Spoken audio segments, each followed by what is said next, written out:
Father Anthony It's one Odiong thing is to go to beloved in church St. Charles Parish, where he was the pastor of St. and to Anthony fulfill of the Padua obligation. Catholic Church. It's a different thing to know Christ. Some parishioners reported Odiong had healing powers. Others loved his strong stance on moral issues. Church is But dividing his already. sermon 2 weeks ago went further than ever before. But now the gays have taken over the church. The LGBTQY, whatever you call them. They have a stranglehold on the church now.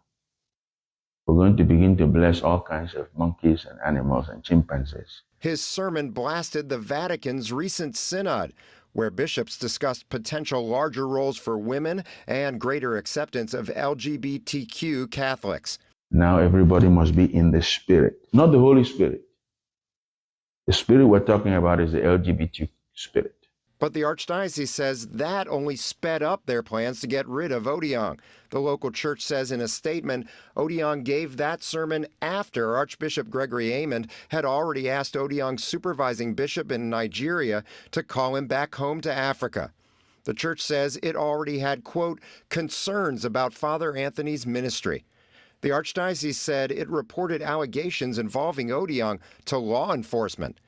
A source told WWL Louisiana the church had recently received allegations of misconduct from multiple women, as well as accusations of financial improprieties by Odiong. St. Charles Parish Sheriff Greg Champagne told our reporting partner Ramon Vargas the church called Wednesday and referred a sexual abuse claim by a woman we interviewed in 2021. She said Odiong was her spiritual advisor and close friend for 13 years. One day in 2008, she said she went to confession and told Odiong she'd had sex with an ex-boyfriend. That's when he said, because of what you did, you have to make reparation for your sin.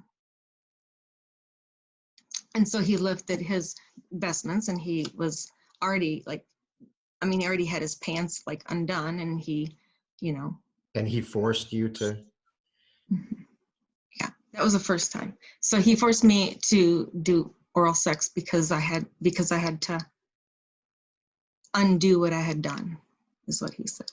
The woman, who did not want to be named, alleges in a sworn statement, quote, the sexual abuse took place from May 2007 until December 2018. She has phone records and recordings showing she spoke to the Archdiocese Victims Assistance Coordinator on June 10, 2019.